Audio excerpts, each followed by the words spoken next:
जय राम कृष्ण हरे जय राम कृष्ण हरे जय राम कृष्ण हरि जय राम कृष्ण हरे जय राम हरि जय राम कृष्ण हरे जय राम जय जय राम कृष्ण हरे जय राम हरि जय राम कृष्ण हरे जय राम कृष्ण हरि जय राम कृष्ण हरे जय राम जय जय राम जय राम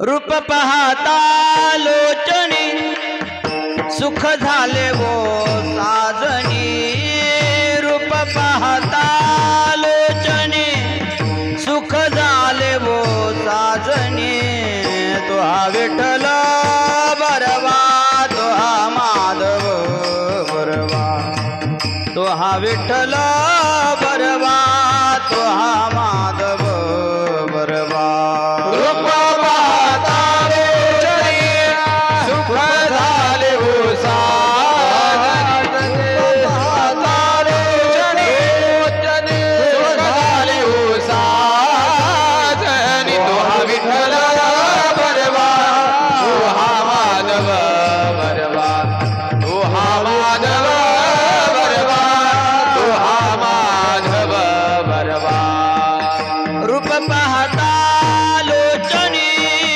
सुख झाले वो साजनी रूप पाहता लोचनी सुख झाले वो साजनी तो हा विठ्ठल बरवा तो हा माधव बरवा तो हा विठ्ठल बरवा तो हा माधव बरवा रूप पाहता लोचनी सुख झाले हो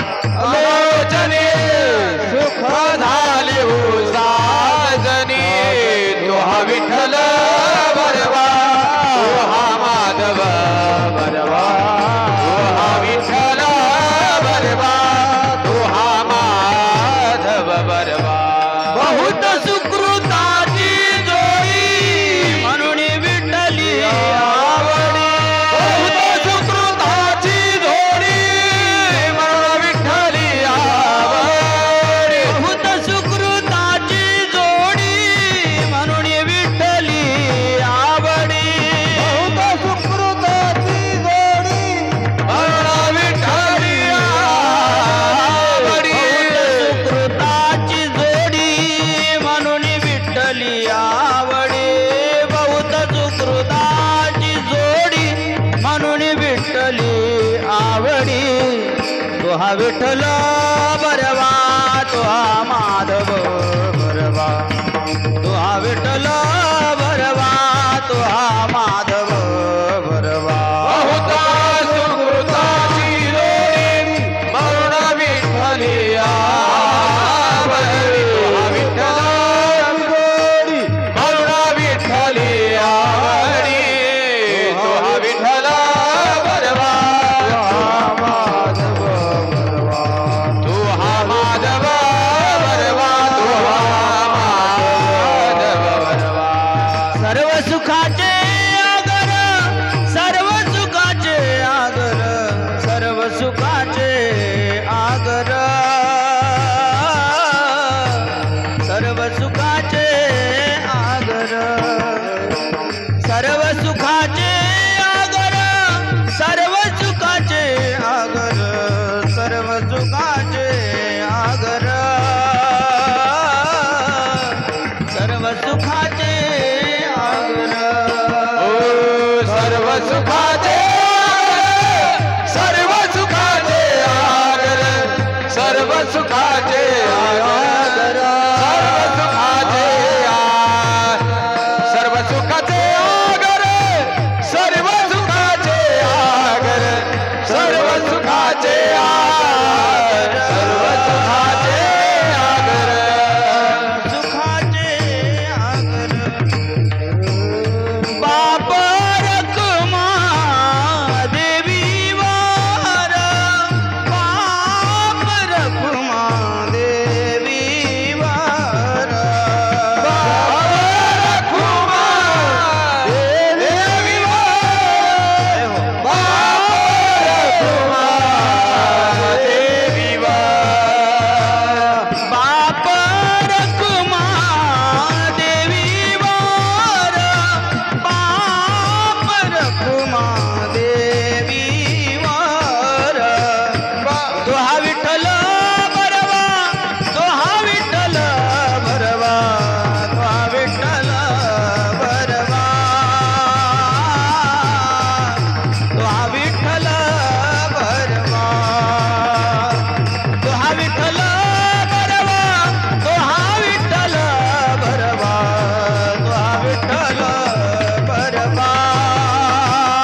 हरि जय जय राम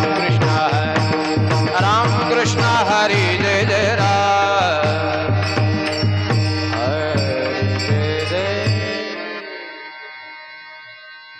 कृष्ण गोकुळी जन्मला दुष्टा काप सुटला दुष्टा काप सुटला दुष्टा काप सुटला कृष्ण गोकुळी जन्मला दुष्टा काप सुटला दुष्टा काप सुटला दुष्टा काप सुटला कृष्ण गोकुळे जन्मला दुष्टा काप सुटला दुष्टा काप सुटला दुष्टा काप सुटला कृष्ण गोकुळी जन्मला दुष्टा काप सुटला दुष्टा काप सुटला दुष्टा काप सुटला होता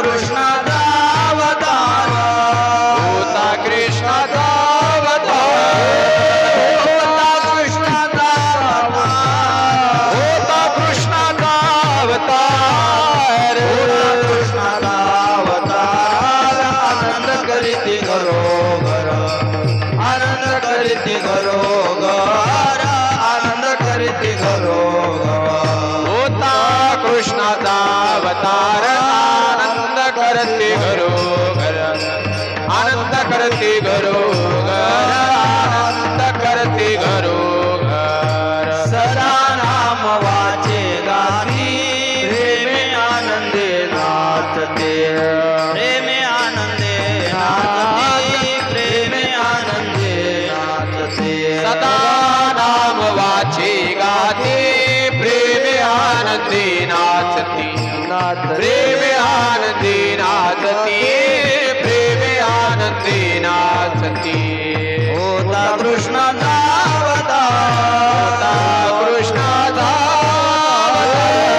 होता कृष्णाचा अवतार होता कृष्णाचा अवतार होता कृष्णाचा अवतार आनंद करीती घरोघर आनंद करीती घरोघर आनंद करीती घरोघर होता कृष्णाचा अवतार आनंद करते घरोघर आनंद करते घरोघर आनंद करते घरोघर तुका मने हरती दोष आनंदाने करते घोष आनंदाने करते घोष आनंदाने करते घोष तुका मने हरते दोष आनंदाने करते घोष आनंदाने करते घोष आनंदाने करते घोष तुका मने हरती दोष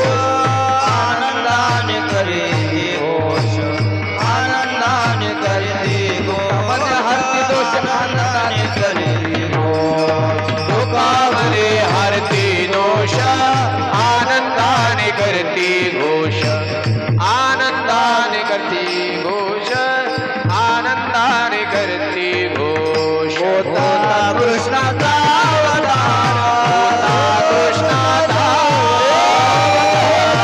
कृष्णाचा अवतार होता कृष्णाचा अवतार होता कृष्णाचा अवतार आनंद करते घरोघर आनंद करते घरोघर आनंद करते घरोघर होता कृष्णाचा अवतार आनंद करते घरोघर आनंद करते घरोघर आनंद करते घरोघर विठोबा रखुमाई हो वार कुमाई विठोबा रखुमाई जय ठोबार कुमार विठोबा रखुमाई बार कुमाई विठोबा रखुमाई बार कुमार विठोबा रखुमाई बार कुमार विठोबा रखुमाई विठोबा रखुमाई विठोबा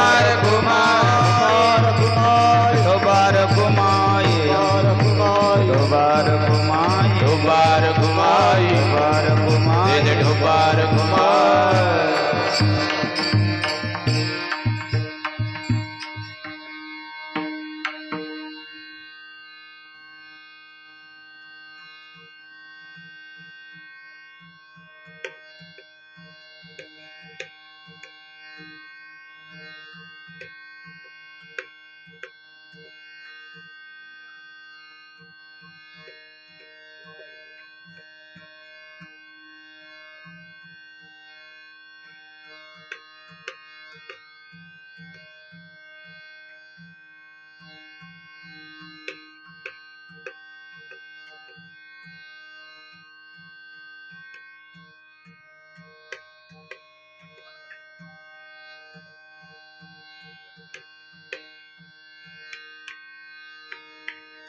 हल हल हल हल हल हल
कृष्ण गोकुळी जन्मला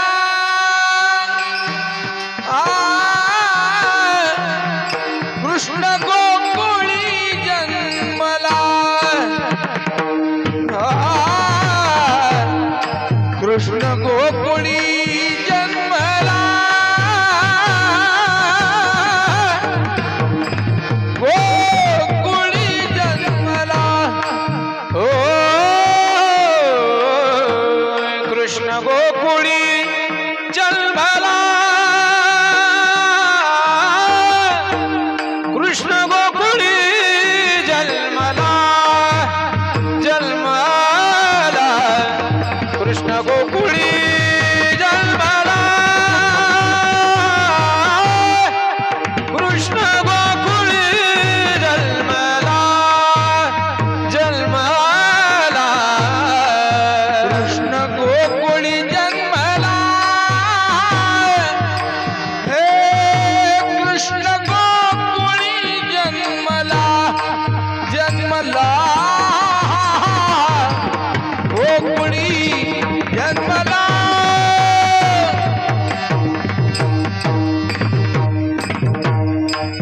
जन्मला कृष्ण गोकुळी जन्मला कृष्ण गोकुळी जन्मला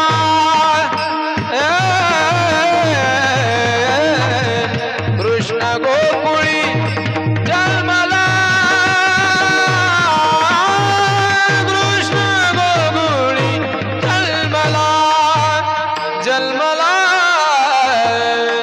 हे कृष्ण जळकाप सुटला जळकाप सुटला हे दृष्टा दृष्टा जळकाप सुटला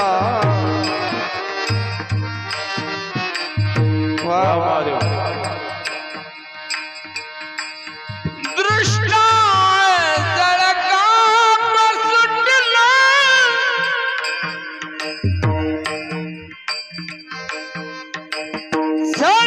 जळकाप हो सुटला होता कृष्णाचा अवतार रे कृष्णाचा अवतार होता कृष्णाचा अवतार कृष्णाचा अवतार दृष्टा जळकाप सुटला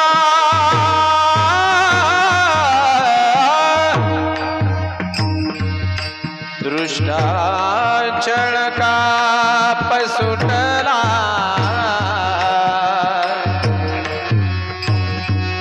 हे दृष्टा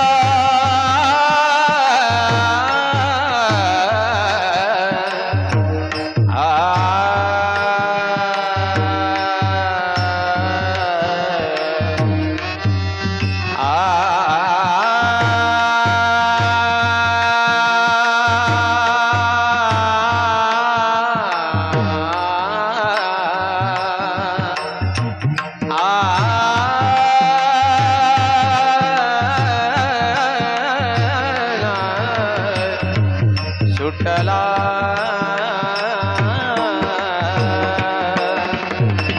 सुटला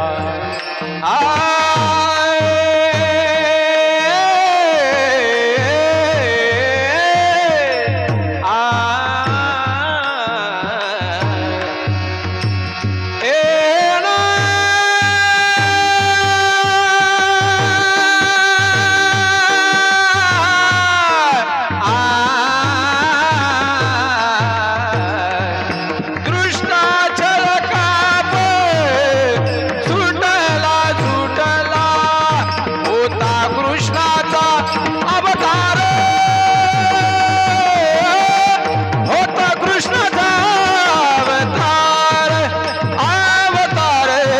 होता कृष्णाचा अवतार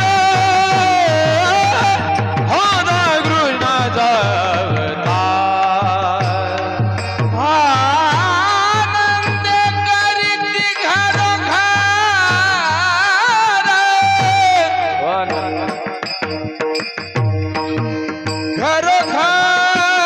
रे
आनंद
विठ्ठल विठ्ठल विठ्ठल विठ्ठल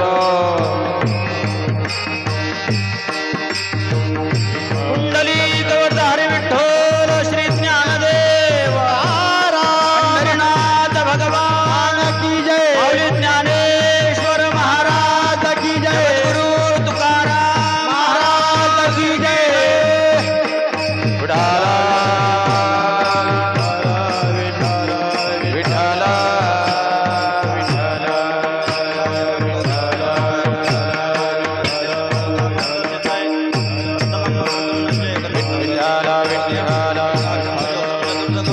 विठ्ठल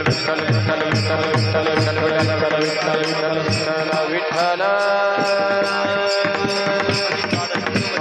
विठ्ठल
समचरण सरोजम सांद्रणीलांबुदाभं जगरणीत पाणिं मंडनं मंडनानां तरुण तुलसीमाला कंदरं कंजनेत्रं सदयधवलासं विठ्ठलं चिन्तयामि पांडुरंगा करू प्रथम नमः पांडुरंगा करू प्रथम नमः गंगा करू प्रथम नमः पांडुरंगा करू प्रथम नमः दुसरे चरणा संताची दुसरे चरणा संताची दुसरे चरणा संताची ज्ञानच्या कृपादाने कथेचा विस्तार कृपादाने कथेचा विस्तार सद्गुरु दास तुका बाबाजी सद्गुरु दास तुका बाबाजी सद्गुरु दास तुका ज्ञानेशु भगवान विष्णु निवृत्तिर भगवान रसोपानो भगवान ब्रह्मा मुक्ताख्या ब्रह्मचित्कला ओम नमो ज्ञानेश्वरा करुणाकरा दयाळा तुमचा अनुग्रह लादलो पावन चालो चराचरी जयांचे किलिया स्मरण होय सकळ विद्येचे अधिकरण तेची बंधू श्री चरण श्री गुरुचे नमस्कारुणी आता मस्तक हे पायावरे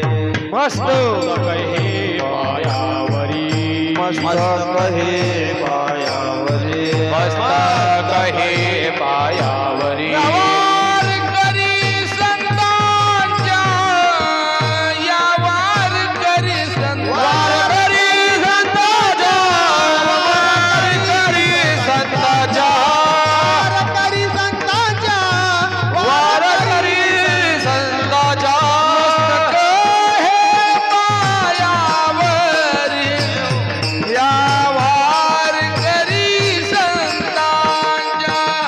या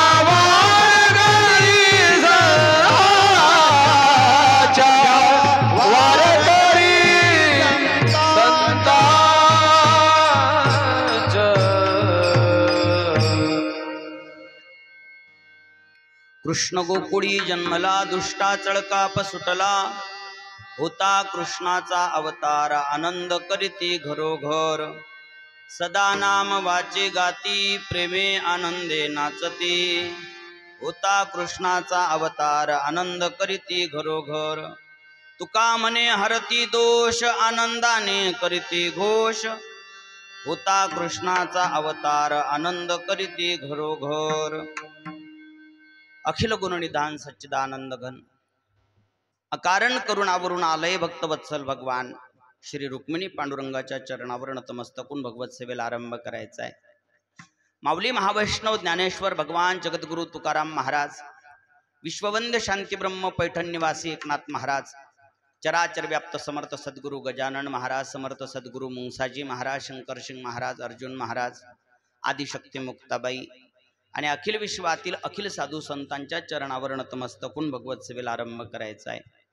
प्रस्तुत प्राप्त प्रसंगी संत पदस्पर्शाने ग्रंथ पावन विचाराने परमपवित्र तीर्थक्षेत्र बनलेल्या आपल्या कंचनपूर गावामध्ये गेल्या 11 वर्षापासून चालत असलेला हा अखंड हरिनाम सप्ताह तथा श्रीमद भागवत सप्ताह ज्ञानयज्ञ सोहळा या वर्षीच्या श्रीमद भागवत सप्ताहाच्या सांगतेच्या निमित्तानं उपस्थित झालेला आजचं काल्याचं कीर्तन विठ्ठल विठ्ठल विठ्ठल विठ्ठल विठ्ठल विठ्ठल विठ्ठल 7 दिवस भागवताचा सप्ताह आपण श्रवण केलेला आहे. खरं म्हणजे भाग्यवान आहात आपण की तुम्ही श्रीमद भागवताची कथा ऐकत आहात. कारण जे लोक नाहीत ऐकत ना ते लोक जमिनीला ओझ आहे तसं भागवत म्हणते. जीवश्चवो निगदित सतु पापक्रमा येन श्रुतम शुककथा वचनम न किंचित धिक्तम नरम पशुसमम भुई भार रूपम एवं वदंती दिविदेव समाज मुख्याः. स्वर्गातले देव त्याची निंदा करतात. लेकाचा माणसाच्या जन्माला आला पण यानं कधी भागवताची कथा ऐकली नाही. शुककथा वचनम न किंचित एक अक्षर सुद्धा कानावर पडू देत नाहीत. बऱ्याच लोकांच्या तोंडातून कधी कधी ऐकायला भेटते आमच्या गावात 11 वर्ष झाले सप्ताह पण पठ्ठा बाटला नाही भागवतात जाऊन. म्हणजे लोक इकडे येऊन बाटत असतात का? पण असे जे लोक असतात ना अशा लोकांची भागवतानच निंदा केलेली आहे. त्याच्यापेक्षा म्हणे पाण्यावरचे बुडबुडे चांगले आणि जीवांमधले मच्छर चांगले आहेत. बुदबुदाईव तोयेषु मशकाईव जंतुषु जायंते मरणायैव कथा श्रवण वर्जिताः. ज्यांनी भागवताची कथा वर्ज्य केलेली आहे ना पाण्यावरचे बुडबुडे जे असतात ना पाण्यावरचे आपल्या पाण्यावर माठातल्या पाण्यावर म्हणा घरच्या पाण्यावर येतात ते एकदा आले की 6 महिने फक्त असतात त्याच्यापेक्षा जास्त नसतात. बरोबर आहे ना? 6 महिने बुडबुडे येतात ना एकदा आला की 6 महिन्याच्या आतच तो फुटून जातो. बरोबर आहे लागता दिसेना. कशाचे 6 महिने महाराज म्हणतात क्षण न लागता दिसेना ते क्षणार्धामध्ये फुटून जातात. तसं क्षणभंगूर जीवन आहे आणि तो इथं आल्याच्या नंतर खरं म्हणजे नरदेहाचं सार्थक कशात आहे तर हरिकथा श्रवण करण्यामध्ये आहे. जर नरदेहाला आला असेल तर त्यानं हरिकथा श्रवण करावी. कौमारम आचरेत प्राज्ञो धर्मान भागवतानेह दुर्लभम मानुषम जन्म तदप्यद्रो मर्तदम. मनुष्य जन्म अत्यंत दुर्लभ आहे आणि म्हणून हा कधी जाईल याचाही नेम नाही आहे. म्हणून लवकर सुरू करावं माणसानं. लहानपणात हे जे पोरं बसलेले आहेत का नाही हे कीर्तन ऐकायचं खरं वय आहे. या वयामध्ये सुरुवात करावं माणसानं बालपणामध्ये. हो म्हणजे म्हातारपणात करू नये असाही त्याचा अर्थ काढू नका त्याचा. म्हणजे बालपणात सुरू करावं. माणसानं सकाळी किती वाजता उठाव?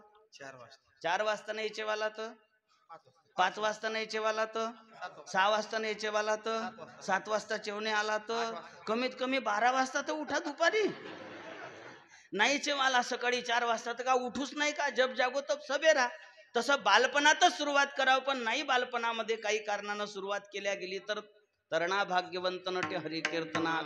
आणि तरुणपणामध्ये जर सुरुवात झालीच नसेल तर मग कमीत कमी आमच्या गावच्या बुड्याला जाऊन सांगा ही गोष्ट. मरायला टेकलं मरायला इकडून खाणं बंद झालं इथून नडी टाकली तरी पोराला म्हणे त्याच्यात रसा टाक मटणाचा. आता तर विचार कर कमीत कमी अंगम गलितम पलितम मुंडम दशन विहीनम जातम तुंडम रुद्रयाति गृहीत्वा दंडम तदपि नमोच पिंडम. भज गोविंदम भज गोविंदम भज गोविंदम मूढमते. भज गोविंदम भज गोविंदम भज गोविंदम मूढमते. मरायचा टाइम आलेला आहे. अंग गलित गात्र झालेला आहे. पण इंद्रियाचे चोचले पुरवणं अजूनही बंद केलेले नसतील तर मग नरदेह वाया जाणार आहे. पटकन भागवताची कथा श्रवण केली पाहिजे. अहो आपण गृहस्थी लोक आहो, यानं तर पहिल्यानं केली पाहिजे, कारण गृहस्थी माणसानं 5 कर्तव्य सांगितलेले आहेत ते केलेच पाहिजे. देवयज्ञ केला पाहिजे, ब्रह्मयज्ञ केला पाहिजे, पितृयज्ञ केला पाहिजे, मनुष्ययज्ञ केला पाहिजे आणि भूतयज्ञ केला पाहिजे. देवयज्ञ केला पाहिजे, ब्राह्मण आदी असतील अग्निहोत्र आदी केलं पाहिजे, आपण देवपूजा आदी केलं पाहिजे. ब्रह्मयज्ञ केला पाहिजे म्हणजे वेदमान्य कोणत्यातरी ग्रंथाचं वाचन, ज्ञानेश्वरी, गाथा, एकनाथी भागवत, कोणत्या तरी एखाद्या ग्रंथाचं, रामायण भागवत आपल्या घरी सुरू असलं पाहिजे. ब्रह्मयज्ञ ऋषीऋणातून मुक्त होऊ आपण, देवऋणातून मुक्त व्हा, देवपूजा करा, ऋषीऋणातून मुक्त व्हा, ग्रंथाचं वाचन करा. भूतयज्ञ म्हणजे आपल्या दारात येणाऱ्या चिमण्या, पशुपक्षी यांना खाऊ द्या. काही मुंग्या आपण घर झाडझूड करतो ना, तुम्ही बायावर झाडत असता का नाही? घर झाडता ना. ज्या ज्या बायांना आपापलं घर झाडलं त्या लय पापी आहेत. घर झाडले की पाप लागते, सिलेंडर गॅस पेटवला की पाप लागते. उद्यापासून बंद. मग महाराज झाडझूड नाही केली तर रोगराई येईल, रोगराई आली तरी पाप लागते. अग्नी नाही पेटवल्यावर नवरा उपाशी मरीन तरी पाप लागते. मग माणसानं काय करावं? तर जरूर अग्नी पेटवाव, जरूर झाडझूड करावं. पण आपल्या झाडूखाली जे जीवाणू मरत असतात, सूक्ष्म जीवाणू, ते पाप भरून काढण्याच्यासाठी कुठेतरी आपण मुंग्यांना साखर टाकली पाहिजे, चिमण्यांना दाणे दिले पाहिजे, घरी आलेल्या कुत्र्याला भाकर टाकली पाहिजे, गाईच्यासाठी एक घास, एक पोळी काढून ठेवली पाहिजे. हे जरूर केलं पाहिजे. भूतयज्ञ म्हणतात त्याला. भूतमात्राची सेवा करा. दयया सर्वभूतेषु संतुष्ट्या येन केनवा सर्वेंद्रियोपशांत्या च तुष्यत्याशु जनार्दनः. सर्व भूतमात्राच्या ठिकाणी दयेचा भाव ठेवा. देवाला फार आवडतात ते लोक. तस्मात् सर्वेषु भूतेषु दयाम कुरुत संवृतम. आपण आपला आसुरी भाव बाजूला ठेवावा आणि सर्व भूतमात्राच्या ठिकाणी दयेचा भाव ठेवावा. यानेच भगवंत प्रसन्न होत असतात. संतुष्ट्या येन केनवा, भगवंताला संतुष्ट करण्याचे उपाय आहेत.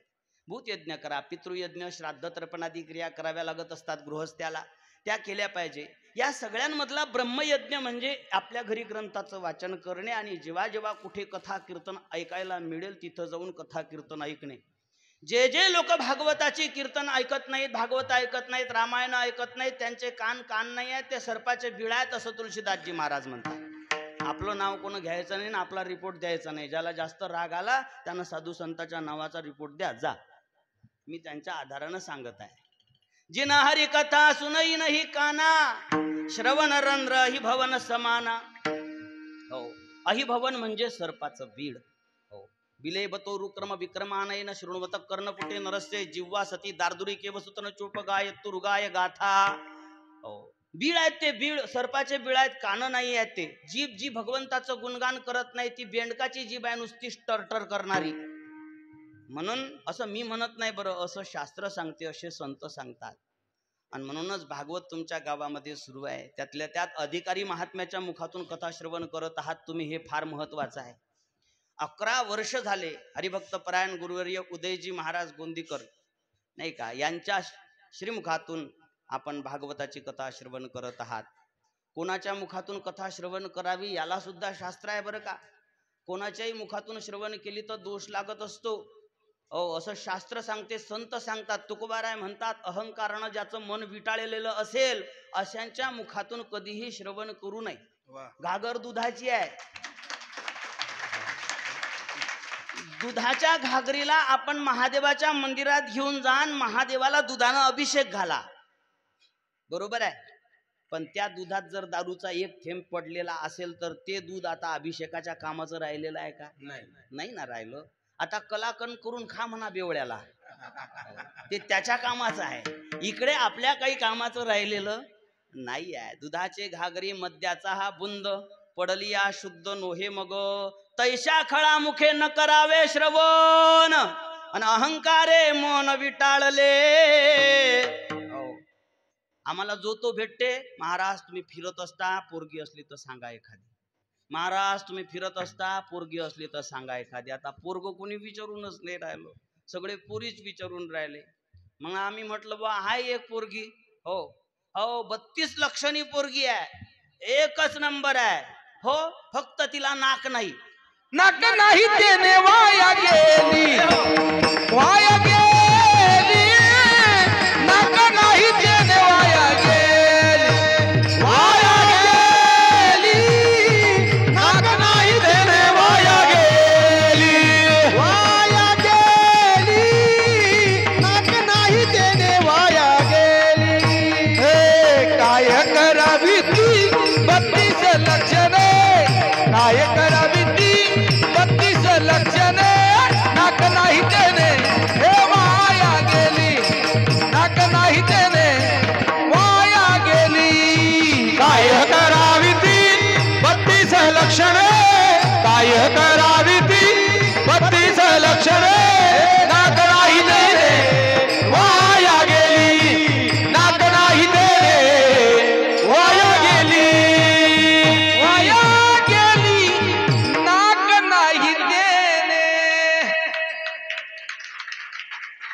सौंदर्यातलं प्रमुख लक्षण आहे नाक. आणि 32 लक्षण आहे, नाक नाही. पोरग पसंत करीन का? नाही ना करणार. 2 छिद्र आहेत फक्त, वरून पाणी आलं की सरळ आत जाते. असं असेल तर ते सौंदर्यातलं लक्षण नाही आहे. तसं सगळ्या गोष्टी अनुकूल आहेत. शास्त्रात पारंगत असेल पण अभिमानानं धरून ठेवलं असेल तर, नाही तर तंबाखू घोटत असेल तर. आमच्या इकडे कथा झाली एका ठिकाणी. त्या कथेमध्ये एक भागवती बुवा होते. ते काय करत, पहिले असे तंबाखू घोटत, तंबाखू तोंडात ठेवत आणि मग कथा सांगत. आणि ते कथा सांगत लोक जरा ठेंगणं व्यासपीठ होतं, जवळ जवळ बसलेले. महाराजच्या तोंडातून थुंकी उडे लोकांच्या तोंडावर. ते महाराज कथा सांगत आणि लोक तोंड पुसत. आणि मग दुपारची सुट्टी झाली. एक वारकरी पुढे बसलेले, ते दर्शनाला गेले. महाराज, फारच चांगलं कथा तुम्ही फारच चांगली केली, फारच आवडली आम्हाला तुमची कथा. पण महाराज, तुम्ही ते तंबाखू खाऊन बसता ते काही बरोबर नाही. म्हणे, आता तंबाखूनं काय केलं तुझं? नाही केलं काहीच नाही, पण तुम्ही कथा सांगता तेव्हा तुमच्या तोंडातली थुंकी आमच्या तोंडावर उडते. अरे म्हणे, मग तुझा अभ्यास कमी दिसते. म्हणजे? अरे महाराज, लोकांच्या तोंडातून जी थुंकी उडत असते त्याच्यात गंगा यमुना असतात. आता त्यानं विचार केला असतील बा. तो घरी गेला आणि एका कागदात पांढरी बुकटी आणली. महाराज व्यासपीठावर बसलेले आहेत. म्हणे, महाराज आ करा. आ केलं. तोंडात टाकून दिली ती बुकटी. तू काय टाकलं तोंडात? काय टाकलं? महाराज, थुंकू नका. म्हणे, का? म्हणे, माझ्या बापाचे हाडकं आणले बुगा करून. अरे पण तुझ्या बापाचे हाडकं माझ्या तोंडात का टाकले? म्हणे, मी गरीब माणूस, कधी गंगा यमुनेत नेऊन टाकू? गावातच गंगा यमुना आली, दिलं असती विसर्जन. असे व्यसन करायला चालतील का आम्हा लोकांना? नाही चालणार ना. 2 व्यसन चालतात. व्यसनानि संती बहुनी केवलम द्वयमेव व्यसनम व्यसनम विद्याभ्यसनम व्यसनम अथवा हरिपाद सेवनम व्यसनम. एक तर विद्यार्जन करण्याचं व्यसन असलं पाहिजे, नाहीतर हरीच्या चरणाची सेवा करण्याचं व्यसन. बाकीचे व्यसन तर एतानि सप्त व्यसनानि लोके घोराति घोरम नरकम नयंती. द्यूतमच मासमच मदिराच वेश्या मृगयार्थ चौर्यम परदार सेवा. एतानि सप्त व्यसनानि लोके घोराति घोरम नरकम नयंती. आणि म्हणूनच अधिकारी महात्म्याच्या मुखातून कथा श्रवण करायला मिळणं म्हणजे साधी गोष्ट नाही आहे. अनेक जन्माचं पुण्य पदरात पाहिजे. भाग्योदयन बहुजन्म समर्जितेन सत्संगमं चलवते पुरुषो यदा वै अज्ञान हेतुकृत मोहमदांधकार नाशम विदाय हि तदोदयते विवेक. आपल्या विवेकाचा उदय करण्याच्यासाठी अधिकारी महात्म्याच्या मुखातून त्यातल्या त्यात 1-2 वर्ष सापडतील. सापडत नाहीत. 11 वर्ष झाले आपल्याला जर प्राप्त झाले असतील. त्यातल्या त्यात त्यांच्या तपश्चर्याची गोष्ट आम्ही ऐकली की 10 वाजता व्यासपीठावर बसले की 5 वाजताच व्यासपीठावरून उतरतात. हो महाराज. आजची कथा संपली तर माझी मानस कन्या तुमच्या गावात दिलेली आहे, मनीषा.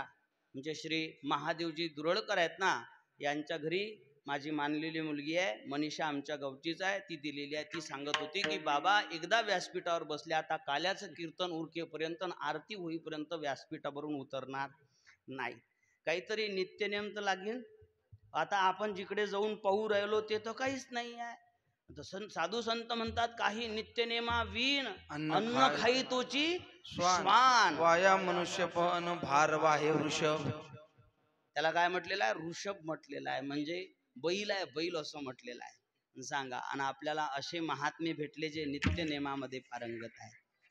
आणि अशांच्या मुखातून कथा, तर खऱ्या अर्थानं त्यांच्या चरणावर साष्टांग प्रणिपात करावा.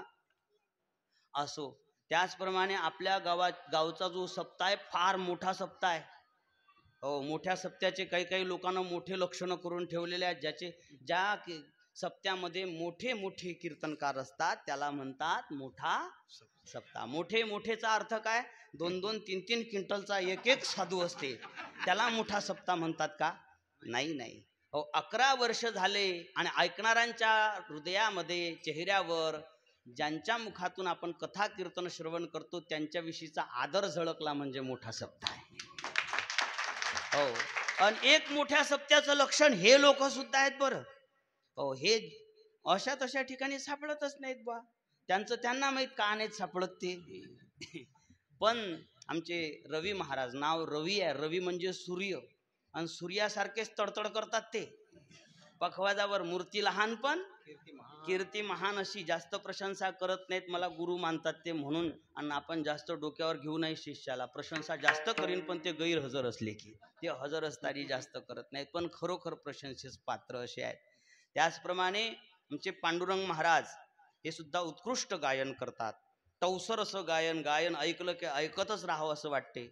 आता शिवरंजनी चाल राग म्हटलं आमच्या भारत महाराजांनी, आणि त्याच्यावर त्यांनी काय सुंदर गायन केलं की सहज आकर्षण झालं पाहिजे त्या विषयाकडे.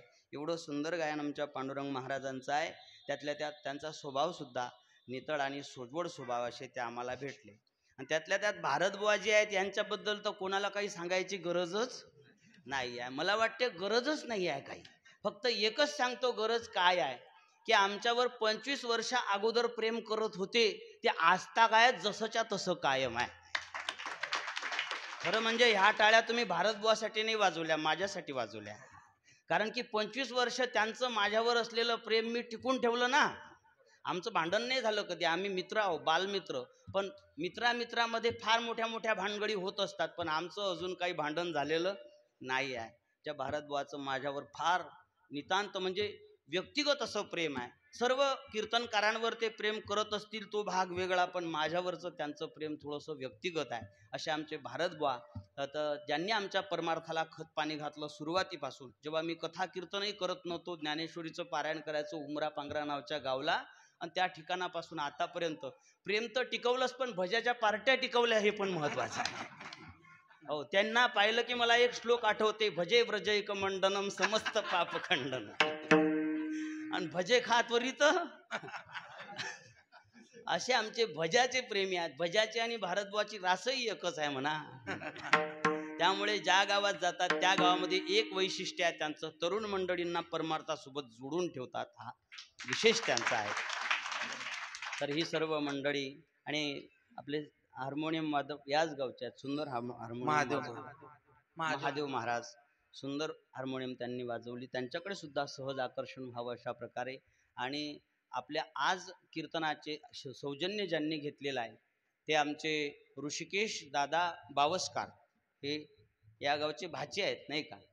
हो, या गावचे भाचे आहेत. आमचे नारायण दादा ढोले हे आले होते पूजा करायला. त्यांच्याच माध्यमातून तर सर्व मंडळींच्या हृदयातल्या पंढरीनाथाला साष्टांग प्रणिपात करतो आणि सेवेला प्रारंभ करतो. तुमचे भारतबुवा म्हणत 12:30च्या पुढे गेले तर पाकिटातले पैसे कमी होतात म्हणे. आता 12:15 वाजले, पण भारतबुवा मी ऐकत नाही, कमी झाले तर चालते, पुढे जाऊ देतो अर्धा तास. गंमत केली त्यांनी. तर असो, अभंग घेतलेला आहे आपण गवळणीपर प्रकरणातला आहे. काल्याच्या कीर्तनासाठी अभंग घेतलेला आहे. कृष्ण गोकुळी जन्मला, दुष्टा चळकाप सुटला, होता कृष्णाचा अवतार, आनंद करीती घरोघर, सदा नाम वाचे गाती, प्रेमे आनंदे नाचती, होता कृष्णाचा अवतार, आनंद करीती घरोघर, तुका मने हरती दोष, आनंदाने करीती घोष, होता कृष्णाचा अवतार, आनंद करीती घरोघर. जगद्गुरु तुकाराम महाराजांचा गवळणबीर प्रकरणातला अभंग आहे. आजचं कीर्तन जे आहे हे सर्व कीर्तनाचा राजा आहे. हो, इतर दिवशी केलेलं कीर्तन आहे, ज्ञान वैराग्याच्या गोष्टी सांगायच्या, त्यामध्ये भक्ती ज्ञान वैराग्याच्या. पण आजच्या कीर्तनामध्ये भगवंताची कथा सांगायची आहे. पहा, आणि ही कथा काय करते? कथा दुःख हरी, कथा मुक्त करी, कथा याची बरी. ही भगवंताची कथा भवसमुद्रातून पार करणारी आहे. संसार समुद्र, कोणी समुद्र म्हणते, कोणी कूप म्हणते, संतांनी वेगवेगळ्या उपाध्या दिल्या आहेत. कोणी भवचक्र म्हणते, भव म्हणजे संसार, जन्म मृत्यूरूपी संसार. हो, एका ठिकाणी भव कूप म्हटलेला आहे. तुलसीदासजी महाराज म्हणतात, कथा ऐकल्या की या भवकूपात आपण पडत नाही. माता पुनी बोली सोमती डोली, तजहू तात यह रूप, की जैसी सुलीला अति प्रियशीला, यह सुख परम अनुपा, सुनि बचन सुजाना, रोदन ठाना, हुई बालक सुर भूपा, यह चरित जे गावही हरी पद पावही तेन परही भवकूपा. आपल्या साऊंडवाल्या दादासाठी टाळ्या वाजवायचा. साधी गोष्ट नाही हॉलमध्ये साऊंड लावणं. हॉलमध्ये मोठमोठ्या लोकांना पंक्चर व्हावं लागते, पण या ठिकाणी व्यवस्थित शब्द सगळ्यांच्या कानापर्यंत जर जात असतील तर हा या बुवाचा पुरुषार्थ आहे. गायन करणं, पखवाज वाजवणं, हार्मोनियम वाजवणं, ह्या सगळ्या गोष्टी कला आहेत. त्याचप्रमाणे ही साऊंड सिस्टीम लावणं ही सुद्धा एक प्रकारची कला आहे. हा हो, आपल्यालाही संतोष आहे बुवा त्यांच्यामुळे. विठ्ठल विठ्ठल विठ्ठल विठ्ठल विठ्ठल विठ्ठल विठ्ठल. जे कोणी भगवंताच्या ह्या कथा श्रवण करतात ना, ते भवकूपामध्ये म्हणजे या संसारामध्ये कधी पडत नाहीत. जन्म मृत्यू रूपी संसारामध्ये. संसार म्हणजे जन्म मृत्यू आहे का नाही. संसार म्हणजे नवरा बायको नाही. लोकांना वाटते संसार म्हणजे बायको केली म्हणजे हा संसाराला लागला. लोक म्हणतात त्यानं बायको केली आता तो संसाराला लागला. नवरा बायको घरदार लेकर बाळ एवढाच असते का संसार? हा संसार नाही आहे, जन्म मृत्यू रूपी संसार. हो, एक अभंग येते पहा.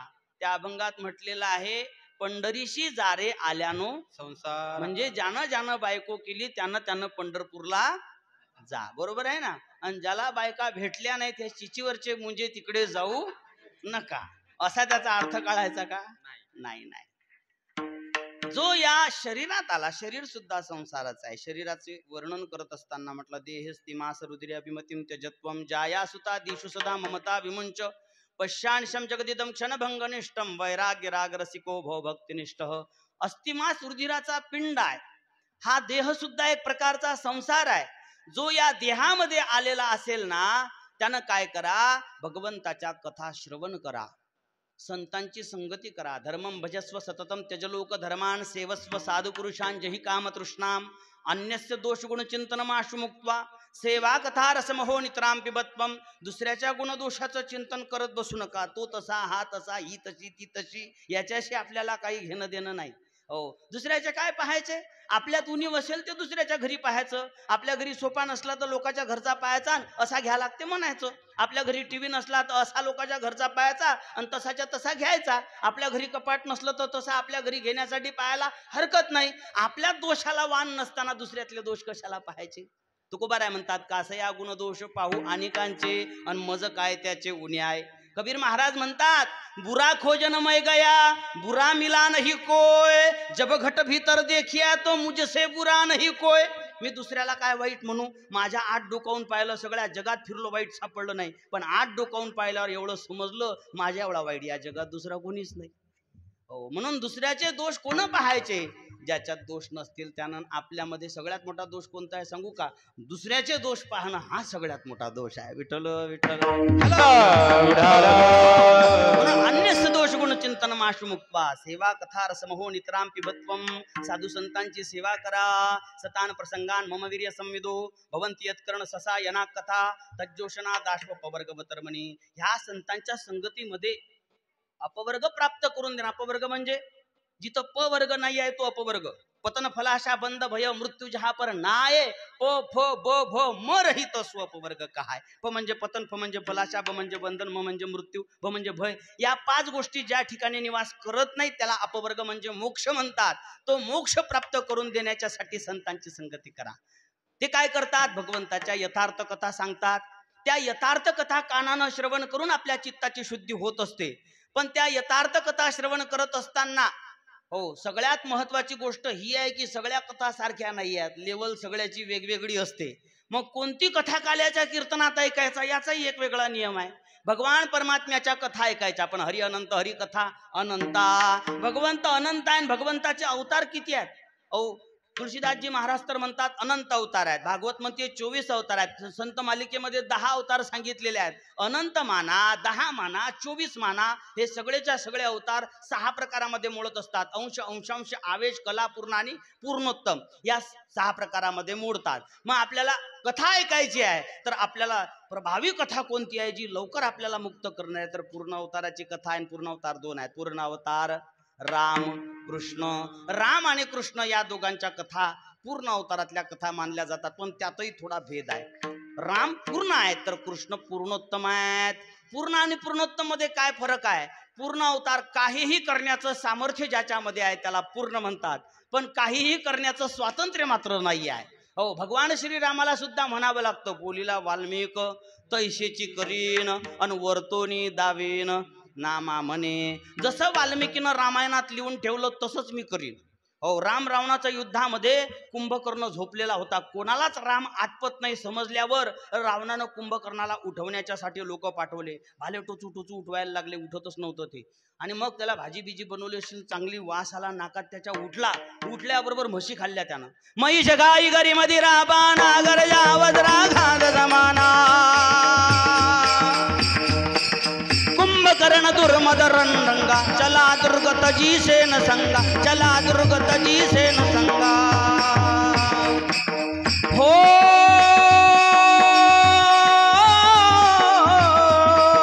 म्हैस गाई गरी मध्ये राबा नागर जावज राघाद जमाना. कुंभकर्ण दुर्मद रणरंगा चला दुर्गत जी सेन संगा. चला दुर्गत जी सेन संगा. चला दुर्गत जी सेन संगा. उठल्या म्हशी खाल्ल्या त्यानं. हे जे बकरे खाणारे कोंबडे खाणारे लोक आहेत ना, हे कुंभकर्णाचे सख्खे मावस भाऊ समजायला काही अडचणच नाही आपल्याला. तो कुंभकर्ण उठल्या म्हशी खाल्ल्या, मदिरा पाना घागरीच्या घागरी दारू पिली आणि नंतर विचारलं कशासाठी उठवलं सांगा. म्हणे तुमच्या भावावर संकट आलेलं आहे आणि त्या संकटाचं निवारण तुम्हीच करू शकता. संकट विचारलं, राम आलेला आहे कळल्यावर त्याला समजलं होतं मागं काय ब्रह्मदेवानं सांगितलं होतं की भगवान परमात्मा आहेत म्हणून. पण रावणाला समजावून सांगून त्यांना ऐकलं नाही. शेवटी कुंभकर्ण रणांगणात गेला, एकटाच गेला. त्याच्यासोबत सैन्याचं काम नाही, होताच तसा एकटाच गेला. आणि गेल्याबरोबर त्यानं हनुमंतरायाच्या छातीत बुक्की मारली. कोणाच्या? हनुमंतरायाच्या. तर हनुमंतरायाला सुद्धा चक्कर आली होती. म्हणजे त्या कुंभकर्णाची ताकद किती याचा विचार तुम्ही करा. कोणाला चक्कर आली होती? हनुमंतरायाला चक्कर आली होती. एवढी जबरदस्त मुक्का मारला होता त्यानं. हो ना. बाकीचे तर मग अंगद वगैरे हे छटाक छटाक समजत होता तो. आणि असा झाला, आल्याच्या नंतर सुग्रीवाला पकडलं, बगलेत दाबलं. याला घेऊन जातो म्हणजे संपला विषय. सुग्रीवाला बगलेत दाबलं आणि घेऊन चालला. सुग्रीव बेशुद्ध पडला, बगलेतून गळून पडला खाली. त्याला वाटलं मेलं वाटते हे. ते मेलं काय जिवंत आहे पाहायच्यासाठी खाली वाकला. एकदम सुग्रीवानं डोळे उघडले आणि तोंडानं नाकच तोडून घेतलं त्याचं आणि कान तोडून घेतला. हे पाहिल्यावर चेकाळलेला त्याला राक्षस कोणते आणि वानर कोणते कळत नव्हतं. राक्षसही तोंडात टाकायचा आणि वानरही तोंडात टाकायचा, असा करायला लागला. त्याच्या तोंडात वानर जायचे, नाकातून बाहेर यायचे. असा तो रामाच्या अंगावर आला धावून चवताळून. त्याने एक पर्वत घेतला, रामाच्या अंगावर फेकणार. भगवान श्रीरामानं एक बाण मारला, त्याचा पर्वतासकट हात उडवला. दुसरा पर्वत घेतला, दुसरा हात उडवला. आव असली त्यानं. बिना पंखाच्या पर्वतासारखा श्रीरामाकडे धावायला लागला. भगवंतानं कोट्यावधी बाण मारून त्याचं तोंड भरून काढलं. एका बाणानं त्याचं धड वेगळं करून टाकलं आणि शिर वेगळं करून टाकलं. एक बाण मारला, एका धडाचे 2 तुकडे करून टाकले. आणखी एक बाण मारला, 2चे 4 केले. आणखी एक बाण मारला, 4चे 8, 8चे 16, 16चे 32, 32चे 64 असे बारीक बारीक काळ्या पन्नीत घेऊन जातात का नाही लोक. असे छोटे छोटे तुकडे करून टाकले, पण मेलं नाही ते. विभीषणाला विचारलं श्रीरामानं, तुझा भाऊ मरत नाही, काय कारण आहे? म्हणे त्याला वरदान आहे, जोपर्यंत म्हणे वैरी पाठ दाखवत नाही तोपर्यंत तो मरणार नाही.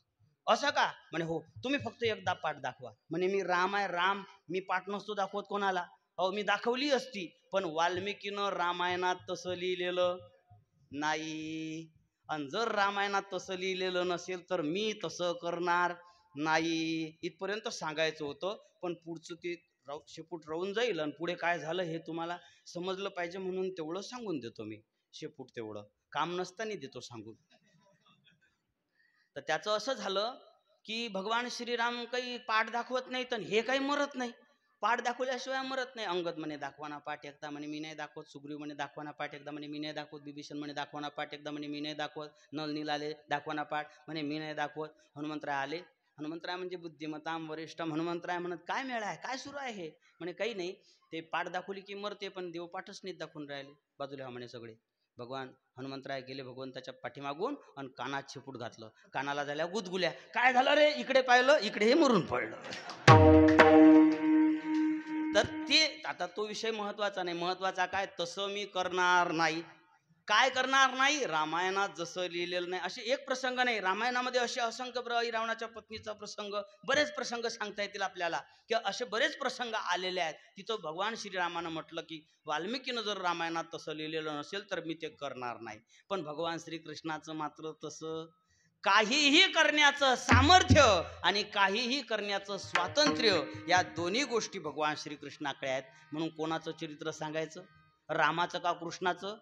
तर काल्याच्या कीर्तनामध्ये कलशस्थानी शोभणारं कृष्णाचं चरित्र सांगावं. पण आता कृष्णाचं चरित्र सांगावं तर भगवान श्रीकृष्ण सशरीर 125 वर्ष या धरातलावरच होते. त्यातले 5 वर्ष महावनात, 6 वर्ष वृंदावनात, 14 वर्ष मथुरेत आणि 100 वर्ष द्वारकेत होते. मग मला सांगा, द्वारकेतलं 100 वर्षाचं सांगू का 14 वर्षाचं मथुरेतलं सांगू का 11 वर्षाचं गोकुळ वृंदावनातलं सांगू? तर जे गोकुळ वृंदावनामध्ये भगवंतानं चरित्र केलं ते चरित्र देव उच्चारावे, केले देव गोकुळी, केले देव गोकुळी, केले देव गोकुळी. चरित्र देव उच्चारावे, केले देव गोकुळी, केले देव गोकुळी, केले देव गोकुळी, गोकुळी.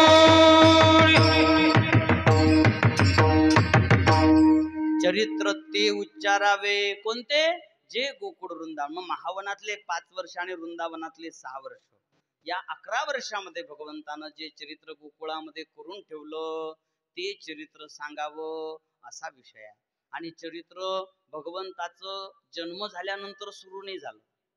काही काही लोकांचं होते, अगोदर घरातले लोक बरोबर नसतात, पण जन्माला आल्याच्या नंतर त्याचे लक्षण चांगले दिसले किंवा भागवत कीर्तन ऐकलं तर आपण जरी खातो कोंबडे, पण आपलं लेकरू तसं नाही निघालं पाहिजे म्हणून 5वीच्या दिवशीच त्याच्या गळ्यात माळ टाकून देतात, आहे का नाही?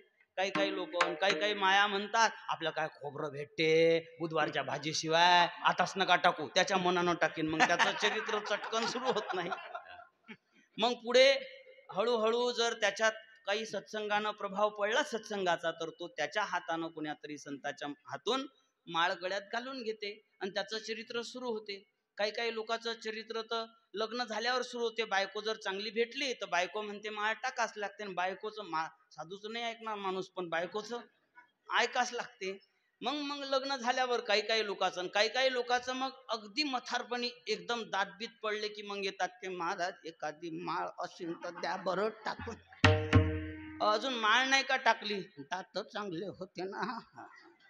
मग आता चावत नाही, भेटतही नाही, आता बसला पण काही हरकत नाही. मी तर म्हणतो त्यावेळेसही टाकली तरी काही नुकसान तर नाहीच आहे, फायदाच आहे. हो, म्हणजे लोक म्हणतील करून करून भागला आणि देवपूजेला लागला, लोक म्हणतील, लोकांचा विचार नाही करायचा. जब जागोतब सबेरा. जेव्हा माणसाला जेव आला तेव्हा माणसानं पटकन जागं झालं पाहिजे. मग या जन्मात नाही तर कोण्या जन्मात? इतर देहाच्या ठाई हा विचारूची नाही, केवळ शिष्णोदर पाही व्यवसाव देही करिता ती. अनेक खाणी आहार निद्रा,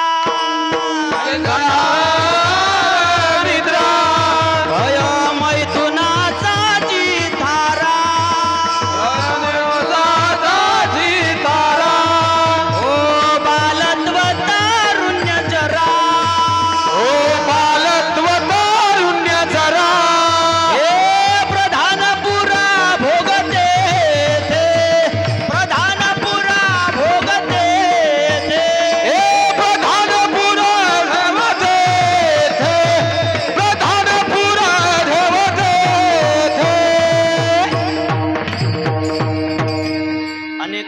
आहार निद्रा भयमैथुनाचा थारा, बालत्व तारुण्य जरा, प्रधानपुरा भोग तेथे. इतर योनींमध्ये भोग प्रधानता आहे, इतर देहांच्या ठाई हा विचारूची नाही, केवळ शिष्णोदर पाही व्यवसाव देही करिता ती.